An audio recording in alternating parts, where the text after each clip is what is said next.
एक साधु वर्षा के जल में प्रेम और मस्ती से भरा चला जा रहा था। इस दौरान उसके एक मिठाई की दुकान को देखा जहां एक कढ़ाई में गर्म दूध उबाला जा रहा था, तो मौसम के हिसाब से दूसरी कढ़ाई में गर्मा गर्म जलेबियां तैयार हो रही थी। साधु कुछ क्षणों के लिए वहां रुक गया। शायद भूख का एहसास हो रहा था या मौसम का असर था। साधु हलवाई की बड़े गौर से देखने लगा। साधु कुछ खाना चाहता था, लेकिन जेब ही नहीं थी तो पैसे भला कहाँ से होते। साधु कुछ पल से हाथ सेकने के बाद चला ही जाना चाहता था कि नेक दिल हलवाई से रहा न गया और एक प्याला गर्म दूध और कुछ जलेबियां साधु को दे दी। मलंग ने गर्म जलेबियां गर्म दूध के साथ खाई और फिर हाथों को ऊपर की ओर उठाकर हलवाई के लिए प्रार्थना की और आगे चल दिया। साधु बाबा का पेट भर चुका था। दुनिया के दुखों से बेपरवाह वो फिर एक नए जोश से बारिश के गंदले पानी के छींटे उड़ाता चला जा रहा था। यह इस बात से बेखबर था कि एक युवा नवविवाहित जोड़ा भी वर्षा के जल से बचता बचता उसके पीछे चला आ रहा है। एक बार इस मस्त साधु ने बारिश के गंदले पानी में जोर से लात मारी।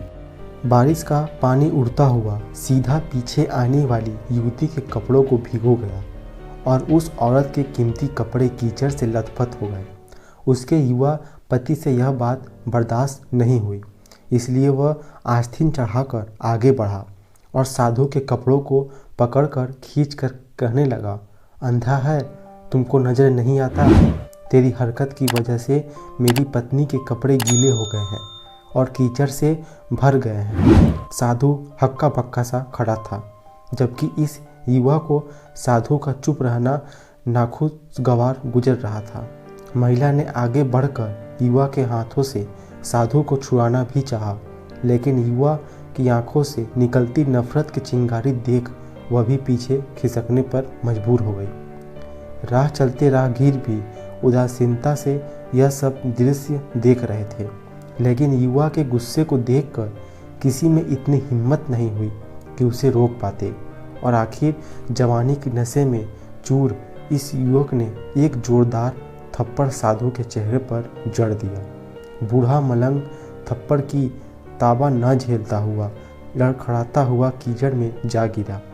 युवक ने जब साधु को नीचे गिरता देखा तो मुस्कुराते हुए वहां से चल दिया।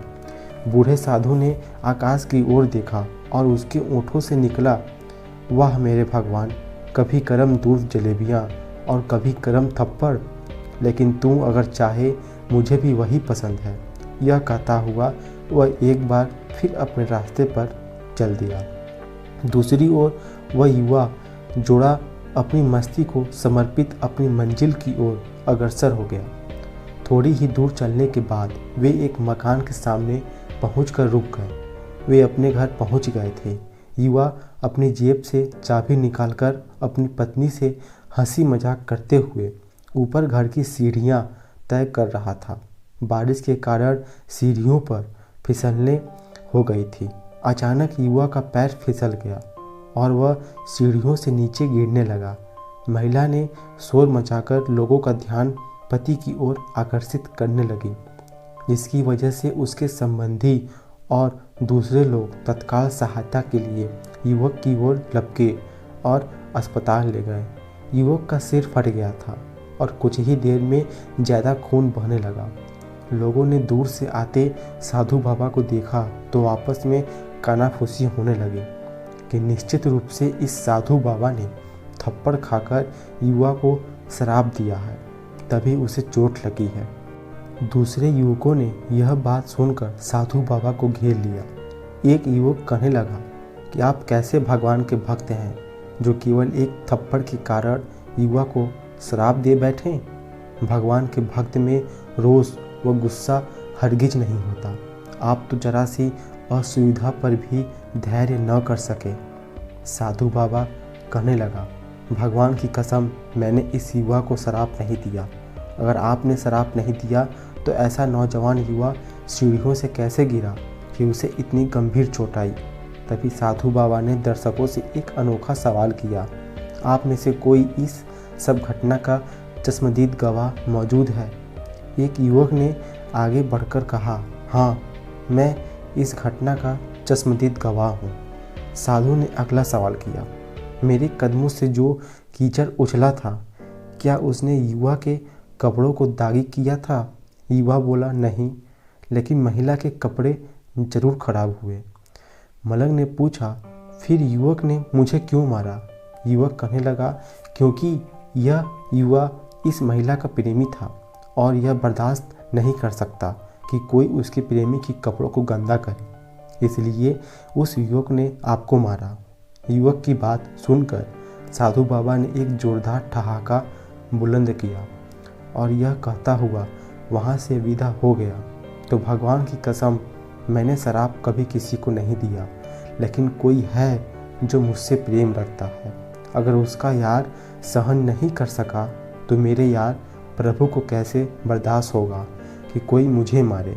मेरा यार इतना शक्तिशाली है कि दुनिया का बड़े से बड़ा राजा भी उसकी लाठी से डरता है। सच है, उस परमात्मा की लाठी दिखती नहीं और आवाज़ भी नहीं करती, लेकिन पड़ती है तो बहुत दर्द देती है।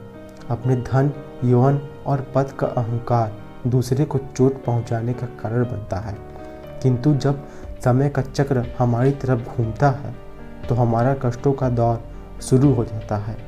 हमारे कर्म ही हमें उसकी लाठी से बचाते हैं। बस कर्म अच्छे होने चाहिए। किसी को भी चोट पहुंचाना खुद चोट खाने की तैयारी करना है।